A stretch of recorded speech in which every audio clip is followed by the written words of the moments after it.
El tema que teníamos para esta tarde es la Biblia y el carácter.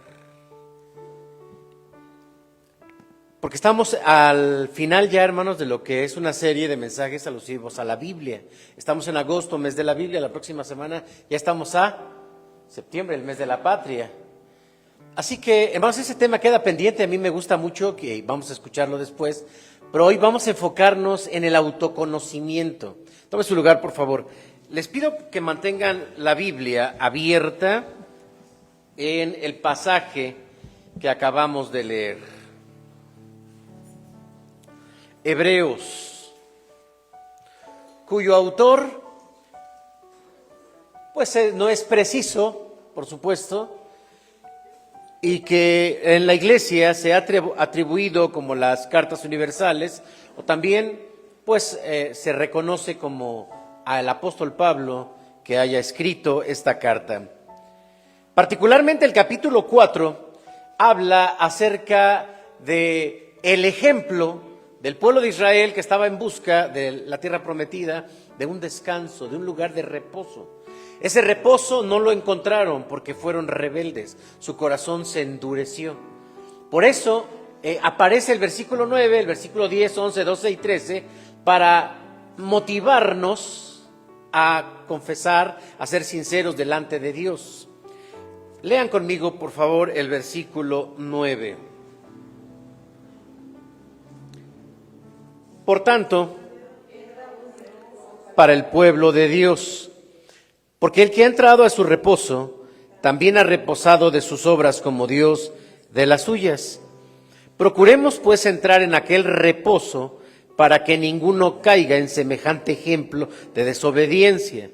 Miren, aquí le detenemos un poquito, porque va a tomar como referencia la dureza del corazón del pueblo de Israel, que por no escuchar la voz de Dios, por no dejarse guiar por la voz de Dios, tampoco entró a la tierra prometida.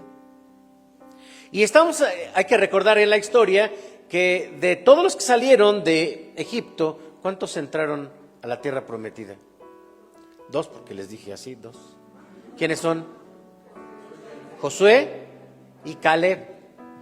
Toda la generación de los que salieron fue una generación difícil, quejosa, pero sobre todo rebelde a la palabra de Dios. Castigo tras castigo venía sobre de ellos y no se doblegaban. Procuremos entonces, dice, entrar en aquel reposo para que ninguno caiga en semejante ejemplo de desobediencia, porque la palabra de Dios es viva y es eficaz y más cortante que toda espada de 2 filos y penetra hasta partir el alma y el espíritu, las coyunturas y los tuétanos, y discierne los pensamientos y las intenciones del corazón. Y no hay cosa creada que no sea manifiesta en su presencia. Antes bien, todas las cosas están desnudas y abiertas a los ojos de aquel a quien tenemos que dar cuentas. En un contexto, entendemos, a nosotros nos queda muy claro, hermanos, que la palabra de Dios hace referencia a un cambio de vida. La primera interpretación que podríamos entender aquí es que la palabra de Dios nos ayuda a cambiar. Pero en el contexto dice que la palabra de Dios penetra. ¿Por qué? Porque ¿qué está buscando? El tuétano. Bueno, penetra el tuétano también. ¿Qué está buscando? ¿Qué hace la palabra de Dios? ¿Por qué? Es la figura de que penetra. ¿Para qué? ¿Para qué? Para encontrar las intenciones. Esto quiere decir que la dureza del corazón y de la rebeldía del ser humano se pueden esconder allá adentro, así, en las diferentes etapas, en el alma, en el espíritu, en las coyunturas, en los tuétanos, en los pensamientos, en las intenciones, en el corazón. Imaginemos entonces a una persona que guarda pecado, que guarda rebeldía en una parte de su cuerpo. Vámonos despacio porque de esto vamos a hablar. John Newton, un pastor inglés del siglo XVIII dijo de la Biblia: la Biblia no es como, lee la Biblia, dice, no como un abogado que leería un testamento solo para conocer su contenido, sino que debes leer la Biblia como el heredero, como la descripción y prueba de su herencia, de su patrimonio. Pues imaginemos quién estará más atento, más expectante y más emocionado, el que va a recibir la herencia o el que la está dictando. Así debemos leer la Biblia, dice este hombre. Pero Lutero señaló lo siguiente: la Biblia está viva, la Biblia me habla, la Biblia tiene pies, la Biblia corre tras de mí, tiene manos, me atrapa. Así comienza este versículo, hermanos, sí, porque va a buscar algo en nosotros que pudiese contaminarnos y que pudiese ponernos delante de Dios como injustos, como que no estamos confesando todos nuestros pecados, que algo nos guardamos y que puede quedar al descubierto incluso de nosotros. Vamos a ver. Vamos a leer el versículo 9 y vamos a hablar sobre algunos conceptos que son muy importantes que lo reflexionemos, porque estamos hablando de la Biblia. La palabra de Dios, versículo 12. ¿Cuál palabra de Dios? Hasta este entonces, la carta a los Hebreos, y si pensamos que su autor puede ser el apóstol Pablo, fue escrita. ¿Recuerdan ustedes en qué año muere el apóstol Pablo? Más o menos. Un poquito más, porque Nerón en el 64, muere en el 68 decapitado. Ese dice la tradición cristiana. Antes entonces él habrá escrito esta carta. Cuando se dice palabra de Dios, hermanos, se ha especulado si se tratará del contenido de la palabra escrita. ¿Con qué contaban ellos en esa época de la Biblia? ¿Con qué contaban? Con la ley, los profetas, los salmos. ¿Y qué contarían del Nuevo Testamento? Para este tiempo, bueno, pues estaban las experiencias. Sí, pero ya empezaban a escribirse poquito a poquito. Había también otros escritos que se les tenía cierto respeto, porque, hermanos, hoy tenemos un concepto. ¿Han escuchado ustedes la palabra apócrifo?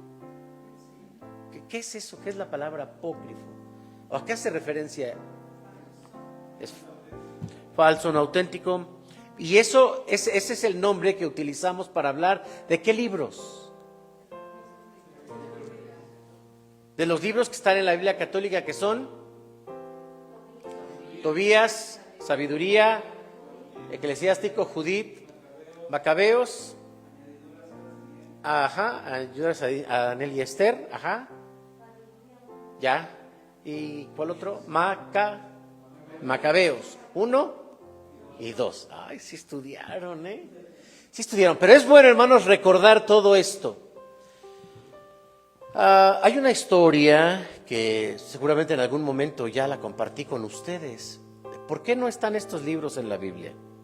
¿Por qué no están estos libros? Y ya no vamos a decir Biblias católicas, eso no existe como tal. En realidad son versiones. ¿Por qué no está? ¿Por qué no están? Porque difiere la doctrina.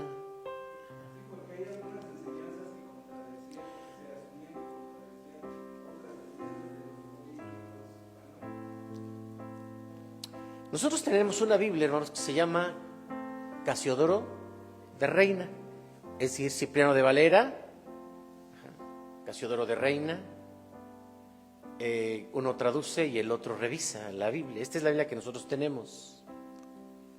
Deben ustedes saber, hermanos, que esta Biblia originalmente sí tenía los libros apócrifos, sí los tenía. Pero no hubo un concilio para quitarlos. No hubo una junta que dijera vamos a revisar, vamos a quitarlos, no. Incluso la Biblia de Lutero, porque él también tradujo la Biblia, tiene los libros apócrifos.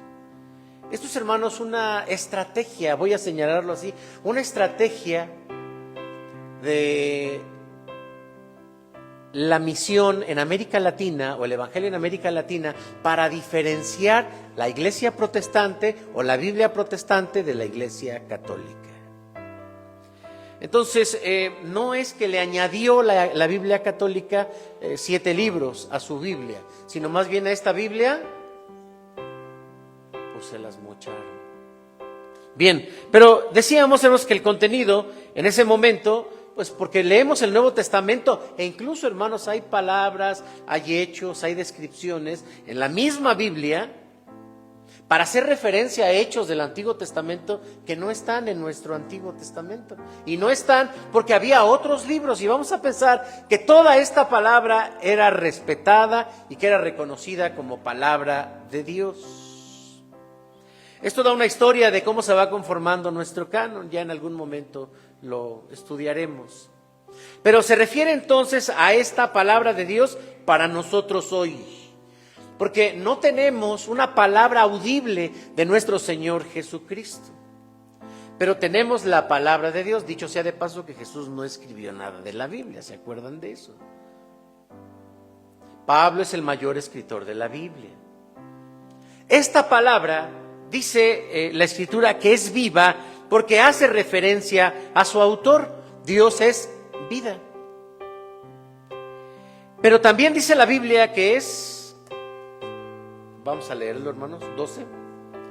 Es viva y eficaz. Vamos a dejar la palabra eficaz porque la palabra en griego, hermanos, es energía. Nos confundiría un poquito en estos tiempos cuando se habla de la energía, y que pásame tantito y cosas así. Pero la palabra real, hermanos, y etimológica es energía. Y entonces, vean lo que hace, hermanos, en busca, por supuesto, en busca de algo que podamos guardar, ya sea a nivel del alma o a nivel del espíritu, a nivel de las coyunturas y de los tuétanos y de los pensamientos y de las intenciones del corazón. ¿Cómo podría una persona guardarse algo tan profundo, tan profundo, tan profundo?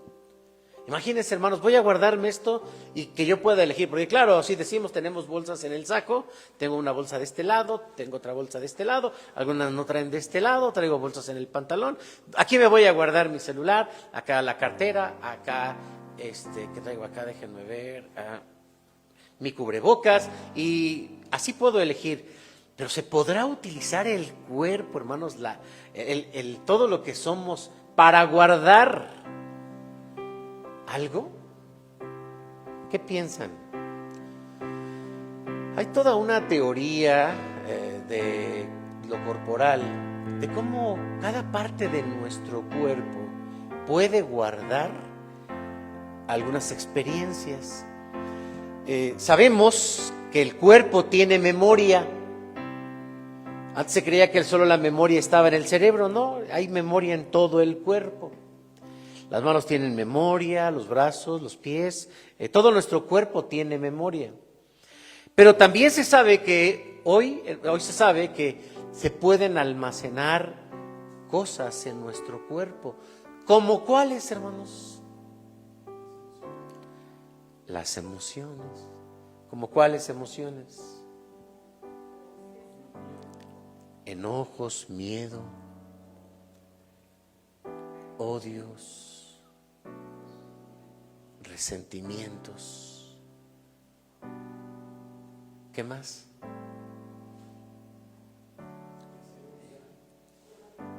¿No le escuché, hermana? Corajes, deseos, incluso hasta frustraciones también.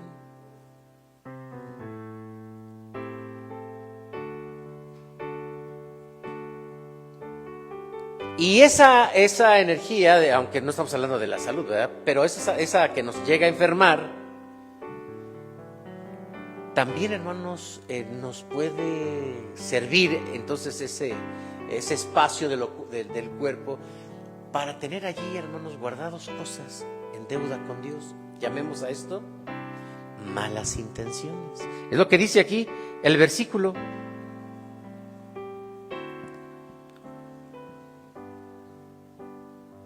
Intenciones del corazón o pecados. Hay ciertos pecados no ciertos pecados, simplemente, hermanos, hay un comportamiento de la mente en el que aquello que no puede resolver y que nos causa mucho conflicto, cuando pensamos en él, lo empezamos a guardar y a guardar y a guardar y a guardar. Y porque puede haber una etapa en nuestra vida, un tiempo en el que estamos duro y duro, enojados, tristes, y dicen que el tiempo lo cura todo, pero no es verdad, hermanos. Esta no es una frase de la Biblia, no vayan a pensar que lo dice la Biblia. Lo que pasa es que lo vamos guardando. Así se pudo también estructurar lo que se llama, o a lo que conocemos como la estructura psíquica, que hay un consciente, que hay un inconsciente, que hay un subconsciente y que hay unos que ni sienten. La conciencia es aquello de lo que podemos dar cuenta en este momento. Soy José Luis Cepeda Oliveros, soy pastor de la Iglesia Nueva Vida, etc. Eso es algo consciente, que tengo la información aquí rápida. Pero el subconsciente es aquello que debo de recordar, como si ustedes me preguntan, oye, ¿y a dónde fuiste el miércoles pasado? El miércoles pasado. Sí, entonces recorro un poquito en mi mente y puedo acceder a esa información. Pero hay otra de la que no me acuerdo y no sé, y ni me pregunten, que, oye, ¿qué soñaste anoche? ¿O qué soñaste hace 15 días? No sé. Eso es algo que está en el inconsciente. Digamos, esa parte estructurada, cuando nosotros no podemos resolver algo porque nos causa conflicto, entonces lo empezamos a echar adentro. Porque no lo resolvemos. Es más, desistimos, ya se me olvidó. Sí, yo quería hacer tal cosa. Vamos a hablar de un proyecto que no se cumple. Yo quería acabar mi carrera, pero no, ya se me pasó, ya hasta me compuse. O yo quería casarme, o yo quería separarme, o yo quería algo y no lo logré, pero no se resolvió. Entonces se va para adentro. Ahora pensemos también en los pecados. Hay pecados que en lugar de confesarlos a Dios, ¿qué creen que hacemos? Ahí los vamos echando para adentro. ¿Sí? ¿Y a dónde se van a atorar, hermanos? A lo que acaba de describir la Biblia, ese conjunto de componentes del ser humano. Sí, es cierto, el Señor Jesucristo nos hace referencia, por lo menos al hablar del corazón. Dice, porque del corazón salen, por la boca salen las intenciones del corazón, y empieza a describir los pecados. ¿Qué pecados? Las envidias, los hurtos, las mentiras, las lascivias, el adulterio. Todos los pecados están en el corazón. Pero la Biblia dice aquí que hay otras partes de nosotros. Recordemos a David. Mientras callé, antes de confesar mi pecado, ¿a dónde se fue el efecto? O vamos a decirlo así, ¿dónde lo tenía guardado? En sus huesos, imagínense. A ver, saca tus pecados. Pues déjame, reviso mis huesos. A ver, llamen al radiólogo, una radiografía. Aquí está el pecado. Imagínense una radiografía que pudiera dar razón de todos los pecados. Y al principio, pues como ya le sacaron la radiografía a David, ya nosotros decimos, no, nosotros también. Pero ¿qué otra parte de nosotros puede también albergarlo, hermanos? ¿Mandé? el alma, los pensamientos, y aquí, hermanos, parece un conjunto de espacios. No puedo aseverar, ni siquiera puedo imaginar qué se guarda en el alma, qué se guarda en el espíritu, qué se guarda en el corazón, qué se guarda en los tuétanos. Imagínense en los tuétanos, hermanos. ¿Qué son los tuétanos? Hay mucha gente que le gusta los tuétanos. A mí apártame los tuétanos, porque succionan ahí los tuétanos. ¿A quién le gustan los tuétanos? A mí no, ¿eh? Ahí está el hermano, la hermana, sí. Ahora que hagamos unos tuétanos, vamos a invitar a los hermanos, sí. Sí es una grasa, hermano, pero también es un conjunto de muchos nervios, ¿sí? De hecho, los huesos lo que hacen es proteger pues toda esa parte del sistema nervioso. Pero también en los tuétanos se encuentra una de las fuerzas más importantes del ser humano, el sistema inmune. ¿Saben ustedes dónde se producen los glóbulos rojos, los glóbulos blancos? Pues en la médula ósea. Allí entonces, ¿se puede guardar? Sí. Sí se pueden guardar. Claro, hermanos, yo no creo que sea nuestra intención, eso pienso, ¿O quién de nosotros dice, no, esto me lo voy a guardar hasta el mero? No, no lo decimos. Aquí hay un huequito y cabe re bien. No lo decimos así. Pero pareciera que una parte de nosotros, que allá adentro nos dirige, llamémosle naturaleza, no lo sé, elige dónde guardar para que no lo veamos.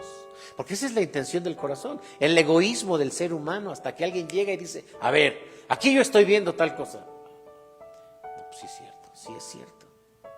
Y no solamente el aspecto moral, sino porque a veces nos introducimos desde el dolor o desde el malestar.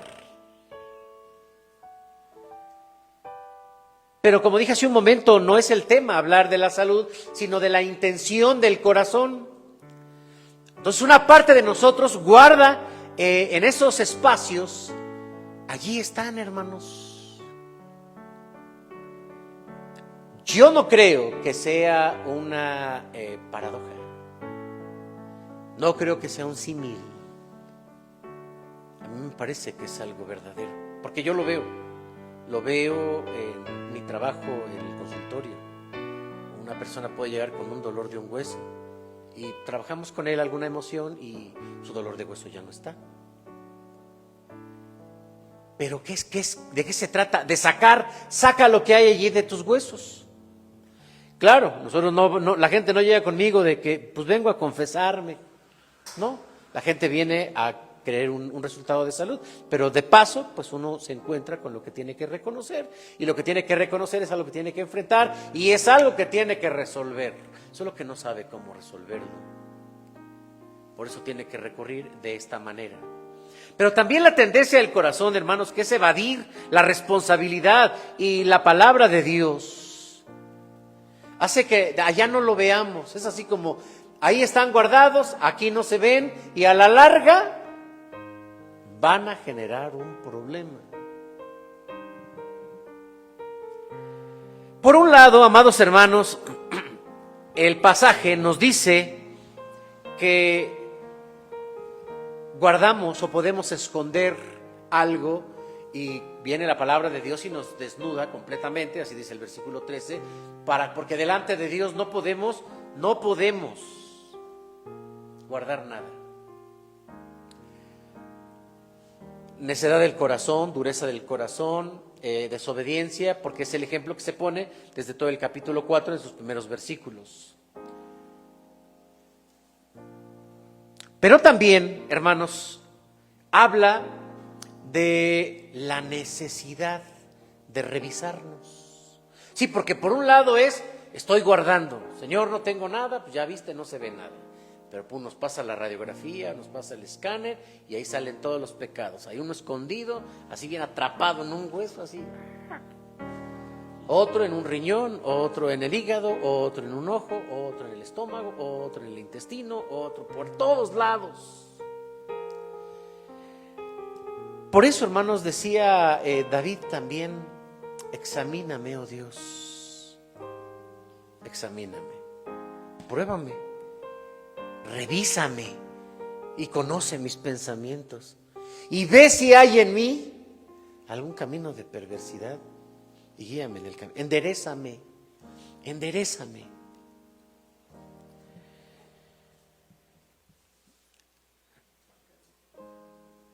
¿Mandé? Los pecados que nos son ocultos. Nos conviene, hermanos, delante de Dios, que Él sea el que discierna nuestros pensamientos. Ahora, la palabra discernir habla de juzgar. No me meto, hermanos, en los conceptos como tales, porque hablar del alma, hablar del espíritu, simplemente son departamentos del ser humano, aspectos del ser humano que a la luz de la Biblia en algunos casos son sinónimos y en algunos otros hay alguna diferencia.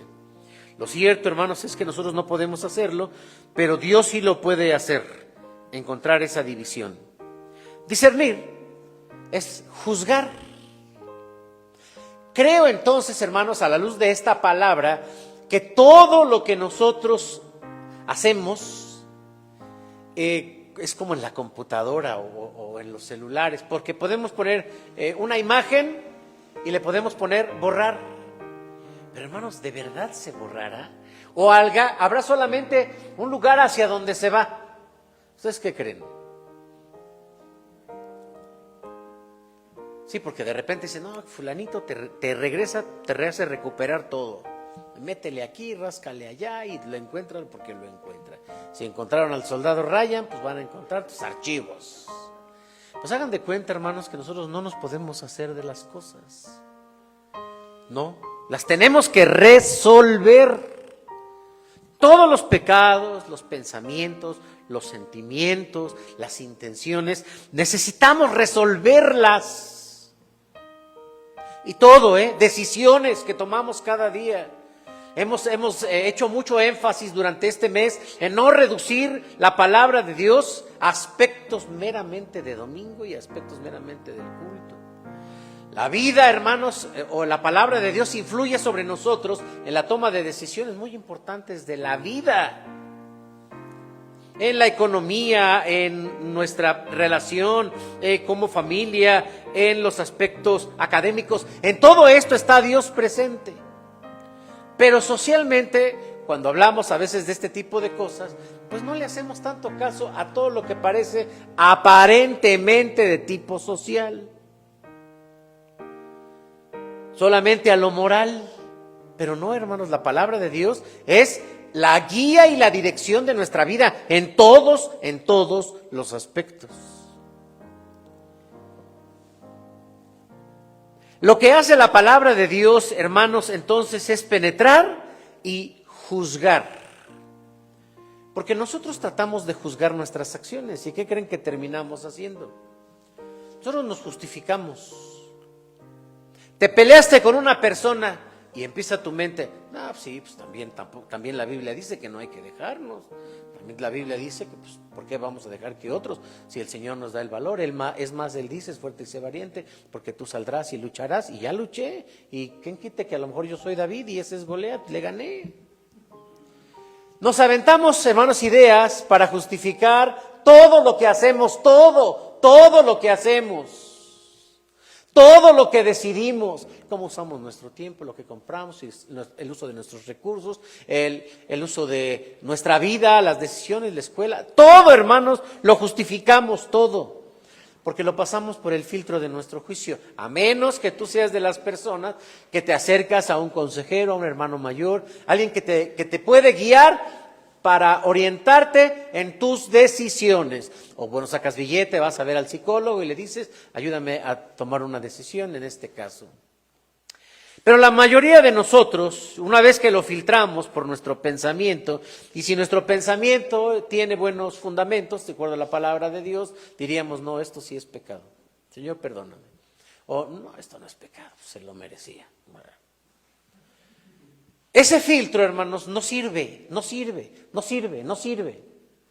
El filtro es la palabra de Dios. Y aquí lo que habla es de la palabra de Dios. Y lo que penetra es la palabra de Dios. Y lo que llega a cada departamento, el que acabamos de decir, es la palabra de Dios. Y llega ahí para juzgar y para evaluar.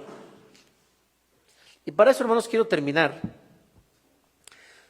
con dos ideas muy importantes. La primera, cada que escuchemos la palabra de Dios, sea a través del mensaje, sea a través de un estudio bíblico, o incluso a través de una alabanza, porque Dios nos habla a través de diferentes formas, podamos decirle al Señor, háblame hasta lo más profundo.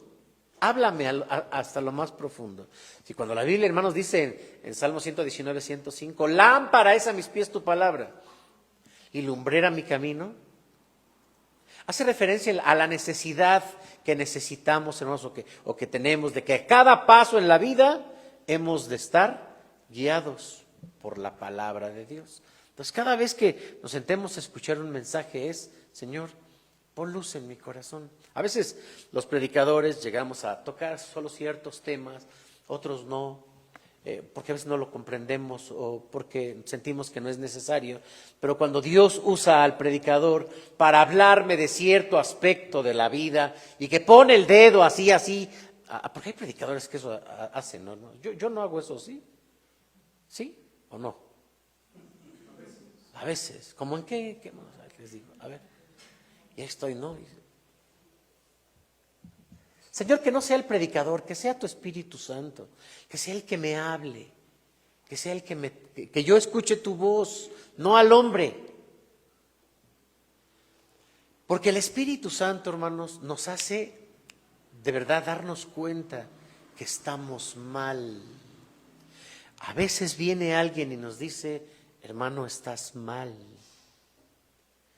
Y nos habla con la palabra. Si nosotros somos versátiles, y esto es lo que intenta el escritor a los Hebreos, por eso dice, cuidado, no vayan a caer igual que los otros, duros de corazón. Y veían la mano de Dios, los milagros, y ellos duros. Se abría la tierra, se los tragaba, y ellos duros.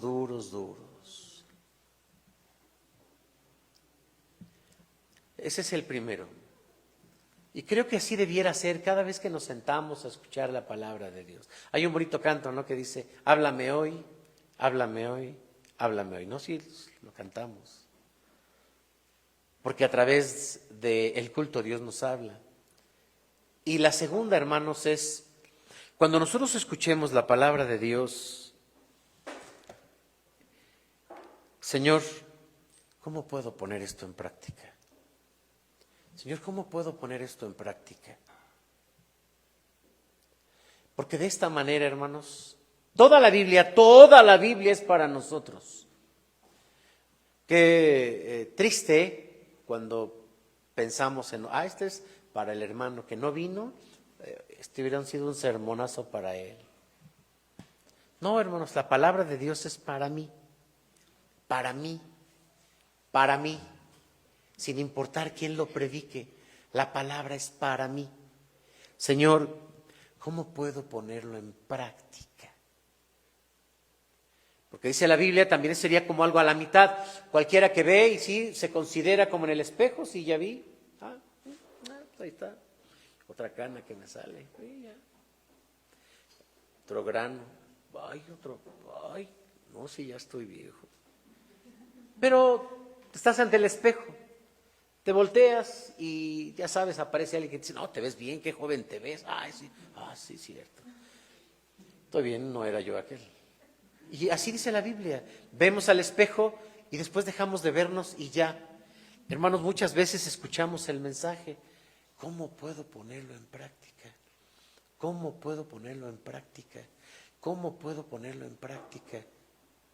Si hacemos esto, el Señor hermanos, nos ayudará a limpiar toda esa parte de nosotros. Yo creo que todos, hermanos, estamos en esta dinámica de esconder, claro, sin darnos cuenta, muchas cosas. Otras sí las justificamos y somos muy conscientes de ello. Somos necios, somos negativos, somos irresponsables y lo entendemos y decimos sí, ¿qué? Pero hay otras cosas que no sabemos. Creo, hermanos, que debemos pedirle a Dios constantemente que pase su lupa de su Espíritu Santo por nosotros y que nos revise, que revise nuestros huesos, que revise nuestra alma, nuestro espíritu, nuestro corazón. Y bueno, pues ya de paso, pues el vaso, el intestino, el hígado, el páncreas, hermanos, porque hay emociones allí guardadas. Pero emociones que creo que tienen responsabilidad. No son nada más así de que, ay, pues ahí guardaste un enojo y ya. No, guardaste seguramente un enojo con un pensamiento contrario a la palabra de Dios. Pongámonos de pie, hermanos.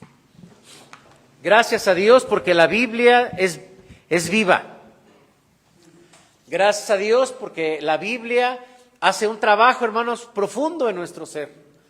Pidamos al Espíritu Santo que nos limpie. Oremos. Amado Padre, en el nombre de Jesús, solo tú puedes conocernos. Solo tú puedes ayudarnos. Solamente tú. Preguntarle a otra persona o guiarnos por las opiniones del otro es lo más inestable y, como dijo Jesús, un ciego, así es, guiando a otro ciego. Pero nos dan ánimo. A veces las palabras del otro nos hacen sentir que estamos bien, que no estamos tan mal. Señor, ayúdanos, que ya no sean nuestros filtros, que sea tu palabra y que sea tu Espíritu Santo. Hoy tú nos has hablado de que en las estructuras de nuestro ser, que es el pensamiento, el corazón, el alma, el espíritu y toda esa médula, se guardan intenciones, pecados, emociones, y desde allí seremos juzgados, porque de eso se trata el versículo que hoy nos has dicho. Señor, tal vez no traemos nuestras manos sucias de robar o de matar, tal vez no traemos nuestros ojos contaminados de ver pornografía o de ver lo injusto. Tal vez no traemos nuestra boca sucia de tantas palabras ofensivas y escarnios. Tal vez, Señor, no tenemos este tipo, pero allá adentro hay algo que solo tú ves. ¿Qué estaremos guardando, Señor, en estos espacios de lo que somos? No queremos, Señor, en primer lugar, tener cargas internas de las que seremos juzgados un día. Señor Jesús, tú que moriste en la cruz del Calvario, perdona todos nuestros pecados. Espíritu Santo, haznos sensibles cuando cometemos un error. No permita, Señor, que los resistamos, que los guardemos, a veces justificándolos. Perdónanos. Padre, sácalos en el nombre de Cristo. Es una limpieza de nosotros porque somos pecadores. Consciente e inconscientemente somos pecadores. Activos o pasivos, intencionados o no intencionados, somos pecadores. Señor, que nuestra cabeza, nuestro cerebro esté limpio, que nuestro sistema nervioso, hasta los tuétanos, esté limpio, que nuestro esqueleto esté limpio, que nuestros intestinos estén limpios, vías respiratorias estén limpias, que nuestro hígado y nuestro corazón, el vaso y todo lo visceral, Señor, esté limpio en el nombre de Cristo, que nuestras venas estén limpias, porque, Señor, todo esto nos enferma. Tu palabra, Señor, es verdad. Tu palabra es vida, porque tú eres vida. Ayúdanos, Señor, a leer tu palabra, no solamente por la promoción que hacemos en el mes de la Biblia, todos los días. A reflexionar en tu palabra, Señor, al abrirla, no leer por leer. Leer, Señor, para recibir con alegría lo que tú tienes para nosotros. Y que esa palabra, Señor, vaya y limpie. Vaya y limpie. Como ese buscador de la computadora, que le damos un clic y va y busca, identifica, repara. Sé que tú lo haces, Señor, de forma perfecta en cada uno de nosotros. Gracias por tu palabra. Ayúdanos a darle el mejor uso siempre en Cristo Jesús.